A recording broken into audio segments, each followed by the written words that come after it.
오늘 우리에게 주시는 하나님의 말씀은 마태복음 7장 13절에서 27절까지의 말씀입니다. 13절 좁은 문으로 들어가라. 멸망으로 인도하는 문은 크고 그 길이 넓어 그리로 들어가는 자가 많고 생명으로 인도하는 문은 좁고 길이 협착하여 찾는 자가 적음이라. 아멘. 오늘 본문은 산상수훈의 결론입니다. 예수님은 오늘 본문에서 잘못된 종교 생활이 어떤 것인지를 알려주고 있습니다. 그러면서 참 그리스도인이 가야 할 길이 어떤 길인지에 대해서 설명합니다. 그 길이 어떤 길일까요? 첫째, 우리는 좁은 문으로 들어가야 합니다. 예수님이 말씀하신 좁은 문과 넓은 문은 우리가 인생에서 마주치는 두 가지 가치관의 충돌을 의미합니다. 우리는 흔히 이 말씀을 해석할 때 좁은 길은 그저 가난하게 살거나 금욕적인 생활을 하는 것이라고 오해합니다. 그러나 본질적인 의미는 하나님 뜻대로 사느냐 아니면 내 뜻대로 사느냐입니다. 하나님 뜻대로 사느냐, 세상 가치관대로 사느냐입니다. 넓은 문은 공항의 무빙 워크와 같다고 할 수 있습니다. 가만히 서 있어도 저절로 앞으로 가는 편하고 좋은 길이죠. 그래서 사람들 대부분이 이 길로 갑니다. 쉽고 빨리 갈 수 있기 때문이죠. 이 길은 다니는 사람들도 많아서 외롭지 않습니다. 자, 이 길이 의미하는 게 뭘까요? 내 뜻대로 살겠다는 겁니다. 세상 가치관대로 살겠다는 겁니다. 내가 편한 대로 살고 세상의 성공과 출세와 돈을 쫓아 사는 겁니다. 탕자를 생각하면 됩니다. 탕자는 자기 마음대로 살고 싶었습니다. 세상 사람들처럼 세상을 즐기며 살고 싶었던 거죠. 반면 좁은 문은 마치 인적이 드문 곳에 거칠고 좁은 길과 같습니다. 한 사람만 겨우 지나갈 수 있는 길이고 사람들이 다니지 않아서 외롭고 무서운 길입니다. 또한 많이 돌아서 가는 우회로와 같아서 고생하는 길이죠. 이 길이 의미하는 게 뭘까요? 내 뜻대로 살지 않겠다는 겁니다. 세상 가치관대로 살지 않겠다는 거죠. 성공과 출세와 돈을 쫓아 살지 않겠다는 겁니다. 좀 힘들어도 하나님 뜻대로 살고 하나님 말씀에 순종하며 살겠다는 겁니다. 성경의 노아가 그 좋은 예이죠. 그는 모든 사람이 먹고 마시고 장가들며 자기 눈에 좋은 대로 살 때 산 위에서 방주를 짓고 있었습니다. 노아는 배를 만드느라고 남들처럼 쉬지도 못하고 즐기지도 못했습니다. 바다 근처도 아닌 산 꼭대기에서 120년 동안 나무를 깎고 배를 만드는 노아를 보면서 세상 사람들이 얼마나 손가락질 했겠습니까? 가족들도 이런 노아를 이해하지 못했을 겁니다. 노아의 삶은 좁은 문으로 들어가는 삶이었죠. 참으로 불편한 좁은 길을 지나 좁은 문으로 들어가는 삶이었습니다. 하지만 비가 내리고 창수가 나던 날 세상의 넓은 문을 선택했던 이들은 모두 홍수에 휩쓸려 갔으나 좁은 문을 통과한 노아의 가족만이 생명을 얻었습니다. 우리도 이런 노아의 삶을 본받아야 합니다. 내 뜻과 하나님 뜻 사이에서 머뭇거리고 있습니까? 내 마음은 내가 원하는 삶을 살라고 할 것이고 세상 사람들이 선호하는 길로 가라고 할 겁니다. 이때 우리는 내 뜻을 포기하고 하나님 뜻대로 살아야 합니다. 내 마음 가는 대로 살 것이 아니라 성령님을 쫓아 살아야 합니다.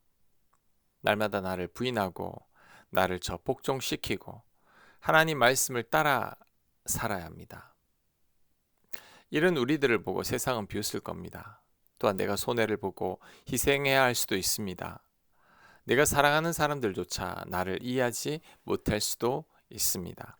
하지만 우리는 이 길로 가야 합니다. 참 그리스도인은 반드시 이 길로 가야 합니다. 분명히 이 길로 가는 사람들의 숫자는 적습니다.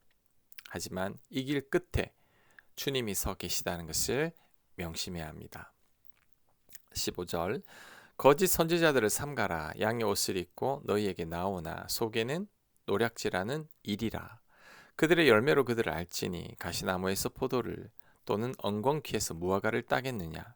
이와 같이 좋은 나무마다 아름다운 열매를 맺고 못된 나무가 나쁜 열매를 맺나니 좋은 나무가 나쁜 열매를 맺을 수 없고 못된 나무가 아름다운 열매를 맺을 수 없느니라. 아름다운 열매를 맺지 아니하는 나무마다 찍혀 불에 던져지느니라. 이러므로 그들의 열매로 그들을 알리라. 아멘. 자, 이 구절이 주는 교훈은 우리는 아름다운 열매를 맺어야 한다는 겁니다. 예수님은 거짓 선지자들을 경계하시며 나무와 열매의 비유를 드셨습니다. 좋은 나무마다 아름다운 열매를 맺고 못된 나무가 나쁜 열매를 맺나니 라고 말씀하셨죠. 자, 우리는 좋은 나무가 되어 아름다운 열매를 맺어야 합니다. 그렇다면 아름다운 열매가 뭘까요? 우리는 흔히 열매를 사역의 결과물로 오해하곤 합니다. 교회가 얼마나 커졌는가, 얼마나 많은 헌금을 했는가, 얼마나 높은 직분을 받았는가, 얼마나 전도를 많이 했는가를 열매라고 생각합니다. 그러나 성경이 말하는 열매의 본질은 무엇을 했는가가 아니라 어떤 사람이 되었는가입니다. 겉모양은 먹음직하지만 막상 먹어보면 맛이 없는 과일이 있죠. 특히 겨울철에 귤이 그렇습니다. 맛있게 보이지만 막상 먹어보면 싱거운 귤이 있습니다. 신앙도 마찬가지죠. 장로, 권사, 목사라는 직분을 가지고 있고 유창한 기도와 해박한 성경 지식과 봉사와 선교에 앞장선다고 할지라도 그 사람이 성품이 좋지 않다면 그 사람은 나쁜 열매를 맺고 있는 사람입니다. 겉과 속이 다른 사람이죠. 예수님을 믿고도 아직도 사랑할 줄 모른다면 그 사람은 가짜입니다. 이런 사람은 양의 옷을 입은 일이라고 예수님은 말씀하셨습니다. 참된 열매는 인격과 성품 안에서 예수 그리스도의 향기와 흔적이 있어야 합니다. 특히 사도 바울은 갈라디아서 5장에서 성령의 9가지 열매를 제시하는데 그 열매는 전부 우리들의 성품과 관계된 것들입니다. 사랑과 희락과 화평과 오래 참음과 자비와 양선과 충성과 온유와 절제는 좋은 사람에게서 나타나는 열매죠. 그러므로 우리들이 예수님을 믿었다면 좋은 사람이 반드시 되어야 합니다. 좋은 성품을 가져야 하고 성령의 9가지 열매가 골고루 나타나는 사람이 되어야 합니다. 예수님을 많이 닮은 사람이 되어야 하고 예수님의 향기가 뿜어져 나와야 합니다. 이렇게 되는 것이 아름다운 열매를 맺는 거죠. 스스로가 아름다운 열매를 맺고 있는지 나쁜 열매를 맺고 있는지 잘 점검해 보십시오. 얼마나 많은 일을 했느냐로 자신을 평가하지 말고 예수님을 믿고 내 성품이 얼마나 많이 바뀌었는지 성령의 9가지 열매는 얼마나 맺고 있는지로 봐야 합니다. 절대 겉만 화려한 종교인이 되어선 안 됩니다. 마지막 때에 찍혀 불에 던져진다는 예수님의 경고의 말씀을 우리는 마음에 새겨야 합니다. 21절 나더러 주여 주여 하는 자마다 다 천국에 들어갈 것이 아니요 다만 하늘에 계신 내 아버지의 뜻대로 행하는 자라야 들어가리라. 그날에 많은 사람이 나더러 이르되 주여 주여 우리가 주의 이름으로 선지자 노릇하며 주의 이름으로 귀신을 쫓아내며 주의 이름으로 많은 권능을 행하지 아니하였나이까 하리니 그때 내가 그들에게 밝히 말하되 내가 너희를 도무지 알지 못하니 불법을 행하는 자들아 내게서 떠나가라 하리라. 그러므로 누구든지 나의 이 말을 듣고 행하는 자는 그 집을 반석 위에 지은 지혜로운 사람 같으리니 비가 내리고 창수가 나고 바람이 불어 그 집에 부딪히되 무너지지 아니하나니 이는 주추를 반석 위에 놓은 까닭이요 나 이 말을 듣고 행하지 아니하는 자는 그 집을 모래 위에 지은 어리석은 사람 같으리니 비가 내리고 창수가 나고 바람이 불어 그 집에 부딪힘에 무너져 그 무너짐이 심하니라. 아멘. 자, 방금 이 구절이 주는 교훈은 하나님 뜻대로 행하는 자만이 천국에 들어갈 수 있다는 겁니다. 예수님은 주여 주여 하는 자마다 다 천국에 들어가는 것이 아니라 하나님 아버지의 뜻대로 행하는 자라야 천국에 들어간다고 말씀하셨습니다. 예수님은 주의 이름으로 선지자 노릇하고 귀신을 쫓아내며 권능을 행한 자들에게 내가 너희를 도무지 알지 못하니 불법을 행하는 자들아 내게서 떠나가라고 말씀하셨습니다. 굉장히 충격적인 말씀이죠. 그들은 사역에 성공한 것처럼 보였지만 예수님은 그들을 불법을 행하는 자라고 부르셨습니다. 그들은 세상에서 존경을 받은 자들이었지만 예수님은 그들을 도무지 모른다고 하셨습니다. 그 이유는 그들이 하나님의 말씀대로 행하지 않았기 때문입니다. 예수님은 이들이 모래 위에 집을 지은 자와 같다고 하셨습니다. 비가 내리고 창수가 나고 바람이 불 때 완전히 다 사라지고 마는 자들이죠. 하나님 말씀대로 행하지 않는 자들이 이와 같다는 겁니다.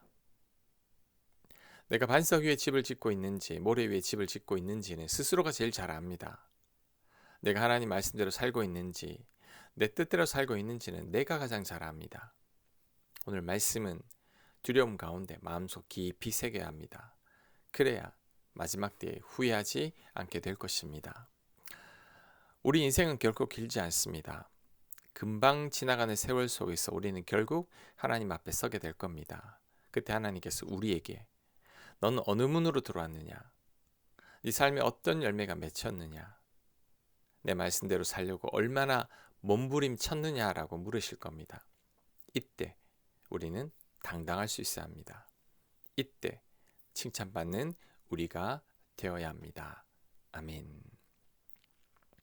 하나님, 마지막 때에 하나님 앞에서 좁은 문을 들어왔고 내 삶의 아름다운 열매를 맺었으며 하나님 말씀대로 살려고 발버둥 쳤다 고백할 수 있는 저희들 되도록 인도하여 주시옵소서.